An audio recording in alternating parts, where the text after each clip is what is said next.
வணக்கம்.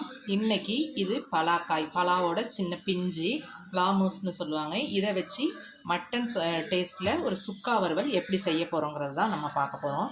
இப்போ இந்த பலாக்காயை நல்லா வெட்டி எடுத்துக்கணும். இந்த தோலை நல்லா சீவி எடுக்கணும். இதுக்காக இப்படி 2 துண்டாக போட்டு மேலே உள்ள தோலை சீவிட்டு துண்டு துண்டாக போட்டு கொஞ்சோண்டு மஞ்சத்தூள் உப்பை போட்டு வேக வச்சு எடுத்துக்குவோம். இப்போ இதெல்லாம் தோலை சீவிட்டு வேக வச்சுட்டு பார்க்கலாம். இப்படி 2 பாதியாக வெட்டிட்டு இந்த தோலை சீவுறது கஷ்டம், அதனால் துண்டு துண்டாக போட்டுட்டு அதுக்கப்புறம் தோலை எடுத்துருங்க. இல்லைன்னா இந்த மாதிரி சீவி எடுத்துருங்க. இதை பாருங்க, இது மாதிரி சீவி எடுத்து இது மாதிரி கொண்டு வந்துடணும். இல்லை துண்டு துண்டாக அவ்வளோ பெருசாக வச்சுட்டு பண்ண முடியலன்னா துண்டு துண்டாக போட்டு தோலை சீவி எடுத்துருங்க. இது மாதிரி நறுக்கிக்கணும். காயை தண்ணியில் போட்டு நறுக்குங்க. தண்ணியில் போட்டுக்கோங்க, இல்லாட்டா கருத்து போயிடும். இப்போ கொஞ்சமாக நல்லா தண்ணி அலசிட்டு தண்ணியை வச்சு கொஞ்சம் உப்பு மஞ்சத்தூள் போட்டு தண்ணி ரொம்ப வைக்க வேண்டாம், அளவாக அது முழுகிற அளவுக்கு வச்சுட்டா, ஏன்னா அதே தண்ணியை அப்படியே ஊற்றி வறுத்து எடுத்துடலாம். வச்சு இப்போ ஒரு 3 விசில் விட்டு ஆஃப் பண்ணிக்குவோம். குக்கரில் வேக வச்சு எடுக்கிறதுனால எடுக்கலாம், பாத்திரத்தில் போட்டு வேக வைக்கிறதுனாலும் வைக்கலாம். நான் குக்கரில் வச்சு ஒரு 3 விசில் விடுறேன். இப்போ அந்த பலாக்காய் வேகிறதுக்காட்டியும் அந்த சுக்கா வறுவலுக்கு ஒரு பொடி ரெடி பண்ணிக்குவோம். 1 ஸ்பூன் மல்லி, ஒரு 1/4 ஸ்பூன் சோம்பு, ஒரு 1/4 ஸ்பூன் மிளகு, கல்பாசி ஒரு துண்டு, பட்டை ஒரு துண்டு,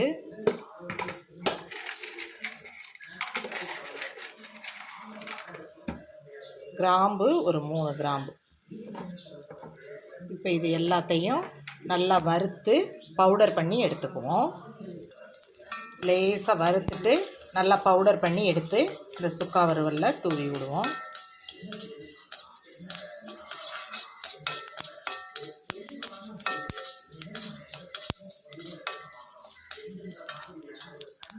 இப்போ இதை பவுடர் பண்ணி எடுத்துக்கலாம். அந்த மல்லி, மிளகு, ஜீரகம், பட்டை, கிராம்பெல்லாம் நல்லா பவுடர் பண்ணிட்டு வந்துட்டேன். இப்போ அதோடையே ஒரு துண்டு இஞ்சி, 4 பூண்டு பல், 2-3 சின்ன வெங்காயம், ஒரு தக்காளி, இதை போட்டு நல்லா பேஸ்ட்டாக அரைச்சி எடுத்துகிட்டு வந்துடும். காய் பாருங்கள் நல்லா வெந்து வந்திருக்கு, நல்லா சாஃப்டாக நல்லா இருக்குது பாருங்கள். பார்க்குறதுக்கு மட்டன் மாதிரியே இருக்கும், டேஸ்ட்டும் அதே டேஸ்ட்டில் இருக்கும். இப்போ ஒரு எண்ணெய் சட்டியில் எண்ணெய் ஊற்றிக்கிட்டோம். ஊற்றிக்கிட்டு சின்ன வெங்காயம் இருந்தால் சின்ன வெங்காயம் போட்டு செய்யுங்க, நல்ல டேஸ்ட்டாக இருக்கும். சீசன் டைமில் சின்ன வெங்காயம் நிறைய யூஸ் பண்ணிக்கிங்க, உடம்புக்கு ரொம்ப நல்லது. வெங்காயம் நல்லா வதங்கட்டும், நல்லா சிறக்க வதங்கினா தான் நல்லா வாசமாக இருக்கும். இப்போ வெங்காயம் வதங்கிருச்சு. குழம்பு மிளகாத்தூள், மல்லித்தூள், மிளகாய், மல்லி எல்லாம் கலந்து அரைச்சி வச்ச குழம்பு மிளகாத்தூள் தான் நான் போடுறேன். அதை போட்டுக்குவோம். போட்டு இந்த எண்ணெயிலே வதக்கிட்டு நம்ம அரைச்சி வச்சுருக்க இந்த மசாலா, இதையும் இதோட பச்சை வாசனை போகிற அளவுக்கு நல்லா வதக்கிக்கணும். நல்லா இது வதங்கி நல்லா எண்ணெய் கக்கி வரட்டும். காயில் வேறு நம்ம உப்பு போட்டு வேக வச்சுருக்கோம், அதனால் கொஞ்சமாக உப்பு போட்டுருவோம்.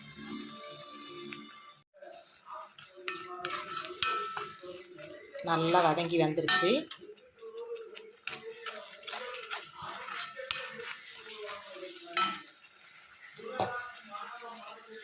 இப்போ கரெக்டான அளவு தண்ணி வச்சிங்கன்னா தண்ணி வேஸ்ட் ஆகாது. இப்போ இதை எல்லாத்தையும் நல்லா கலந்து விட்டு இந்த தண்ணி சுண்டுற அளவுக்கு நல்லா வெந்து வரட்டும்.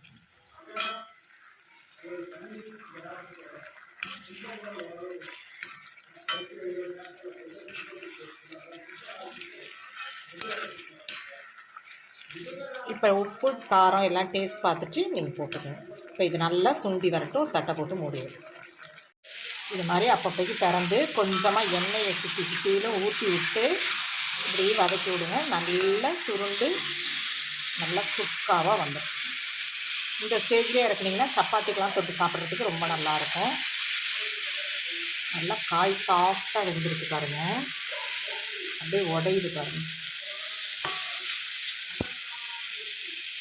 நல்லா விரத டைமில் பிள்ளைங்கள்லாம் நான்வெஜ் கேட்டாங்கன்னா இதை மாதிரி செஞ்சு கொடுக்கலாம். இதில் பிரியாணியும் செய்யலாம், ரொம்ப டேஸ்ட்டாக இருக்கும். கிரேவியும் செய்யலாம்.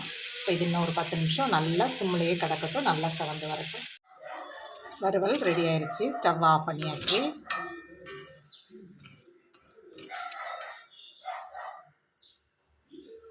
எப்படி இருக்குது பாருங்கள், மட்டன் வறுவல் மாதிரியே இருக்குது பாருங்கள்.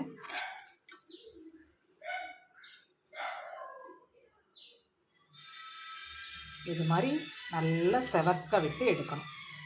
அப்படியே இந்த உதிரியாக தனியாக இருக்கு பாருங்கள். காய் நல்லா வெந்திருக்கு. இந்த பலாக்காய் வறுவல் ரெடி ஆயிடுச்சு. இது மட்டன் டேஸ்ட்லேயே இருக்கும் அந்த சுக்கா வறுவல். ஒரு வாட்டி இது மாதிரி செஞ்சு பாருங்கள். இது பிரியாணி, குருமா எல்லாம் வைக்கலாம். ரொம்ப சாஃப்டாகவும் இருக்குது பாருங்கள். காய் தொட்டால் உடையுது பாருங்கள், எவ்வளோ சாஃப்டாக இருக்குது பாருங்கள்.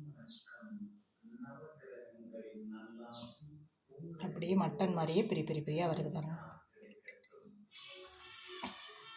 இந்த பலாக்காய் வறுவல் உங்களுக்கு பிடிச்சிருந்துச்சுன்னா லைக் பண்ணுங்கள், ஷேர் பண்ணுங்கள், கமெண்ட் பண்ணுங்கள், சப்ஸ்கிரைப் பண்ணுங்கள்.